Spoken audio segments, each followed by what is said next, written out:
Hello Semiwania, selamat datang kembali di channel kita. Hari ini kita akan nostalgia abis-abisan, membahas salah satu anime legendaris yang jadi bagian masa kecil banyak orang, yaitu Dragon Ball seri pertama yang tayang dari tahun 1986 sampai ke 1989.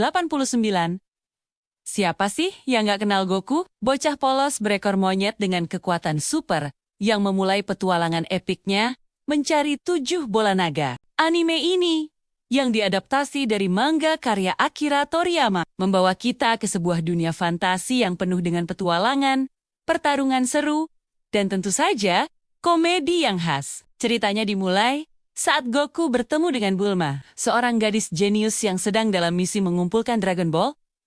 Katanya, kalau ketujuh bola naga ini terkumpul, kita bisa memanggil naga dewa bernama Shenron, yang bisa mengabulkan satu permintaan apapun. Dari sinilah petualangan besar mereka dimulai. Yang bikin seri pertama ini spesial banget adalah nuansa petualangannya yang kental. Kita diajak berkeliling dunia Dragon Ball bersama Goku dan Bulma, bertemu berbagai macam karakter unik.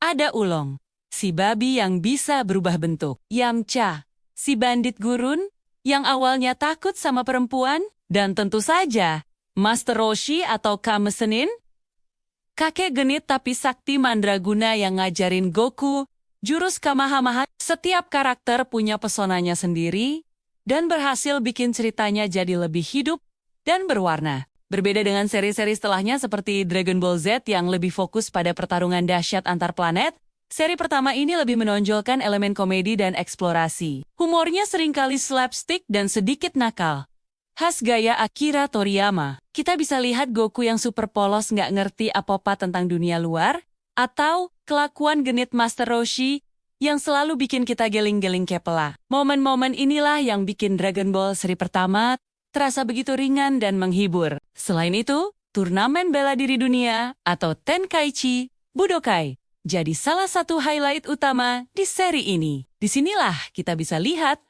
perkembangan kekuatan Goku secara signifikan. Pertarungannya melawan Krillin, sahabatnya, atau melawan Tenshinhan dan Piccolo Daimao. Jadi momen-momen yang sangat ikonik dan tak terlupakan. Setiap turnamen selalu ditangguh-tangguh karena menyajikan pertarungan yang gak cuma adu kekuatan, tapi juga strategi dan semangat pantang menyerah. Ngomong-ngomong soal momen ikonik, saya mau ajak kalian nonton bareng dan me-review salah satu episode awal yang kocak banget, yaitu episode 9 yang bergujil jamuan Sang Kaisar Pilaf. Ini adalah episode di mana petualangan Goku dan kawan-kawan mencapai salah satu klimaks pertamanya. Jadi, setelah susah payah mengumpulkan 6 Dragon Ball, kelompok Goku akhirnya berhasil menyusup ke istana Kaisar Pilaf untuk merebut bola naga terakhir. Kaisar Pilaf ini adalah antagonis pertama kita. Seorang makhluk biru kecil yang punya ambisi besar untuk menguasai dunia. Dia dibantu oleh 2 anak buahnya yang gak kalah konyol, yaitu Shu si anjing ninja dan Mai si wanita misterius. Di episode 9 ini, Goku, Bulma, Ulong, dan Yamcha akhirnya tertangkap dan dijebak dalam sebuah ruangan baja super kuat. Pilaf, dengan sombongnya, berhasil merebut semua Dragon Ball dan bersiap untuk memanggil Shenron. Suasananya tegang banget, karena kalau Pilaf berhasil, dunia bisa dalam bahaya besar. Keputusasaan mulai menyelimuti mereka semua yang terkurung. Disinilah ide konyol mulai bermunculan. Bulma mencoba mengeluarkan berbagai kapsul Hoi-Poi miliknya, tapi nggak ada yang berguna. Yamcha dengan jurus Serigolonia juga nggak bisa berbuat apa-apa. Mereka benar-benar kehabisan akal. Di tengah kepanikan itu, Goku tiba-tiba merasa lapar berat. Nah, ini dia momen lucunya. Goku yang polos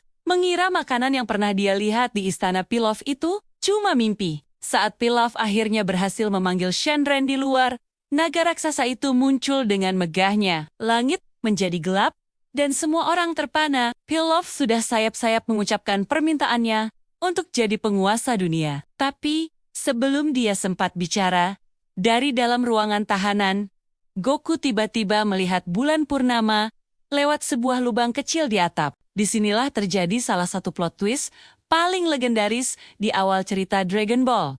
ekor monyet Goku ternyata bukan cuman hiasan. Setiap kali dia melihat bulan purnama, dia akan berubah menjadi kera raksasa yang disebut Ozaru. Transformasinya dahsyat banget.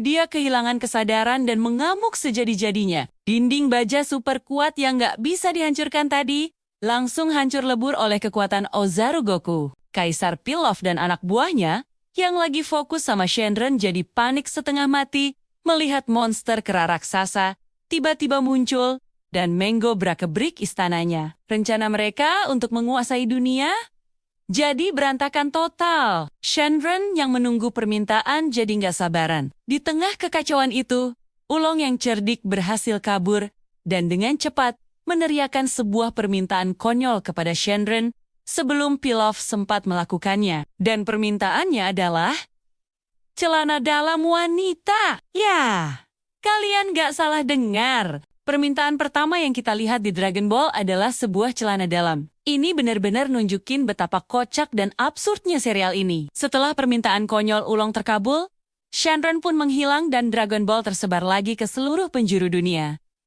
Rencana Pilaf gagal total, tapi masalah belum selesai.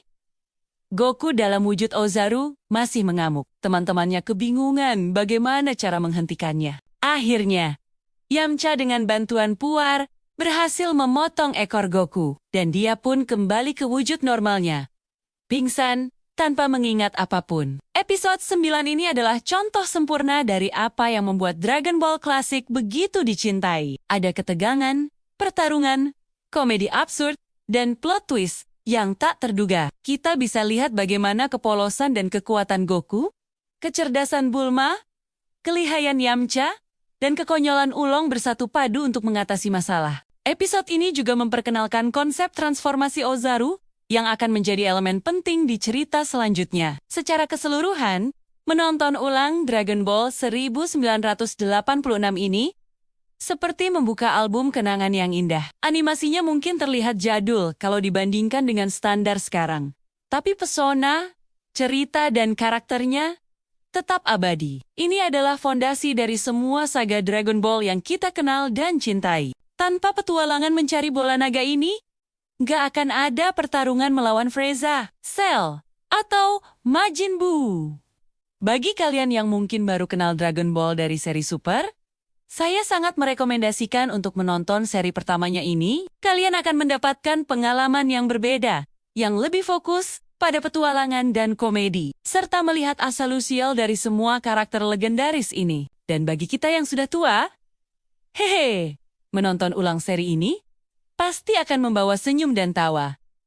Mengingatkan kita pada masa-masa nonton kartun di hari Minggu pagi. Dragon Ball bukan cuma soal pertarungan, tapi juga tentang persahabatan, semangat pantang menyerah, dan perjalanan menjadi lebih kuat. Baik secara fisik maupun mental, Goku adalah simbol dari kepolosan dan tekad yang murni. Itulah mengapa, setelah puluhan tahun, Dragon Ball tetap relevan dan dicintai oleh jutaan penggemar di seluruh dunia. Jadi, bagaimana menurut kalian? Apa momen favorit kalian dari seri pertama Dragon Ball? Atau mungkin ada episode lain yang menurut kalian lebih ikonik dari episode 9 ini? Tulis pendapat kalian di kolom komentar ya, saya penasaran banget. Pengen tahu? Jangan lupa juga untuk like video ini kalau kalian suka, dan subscribe biar nggak ketinggalan konten-konten nostalgia anime lainnya. Terima kasih banyak sudah menonton sampai akhir. Sampai jumpa di video berikutnya.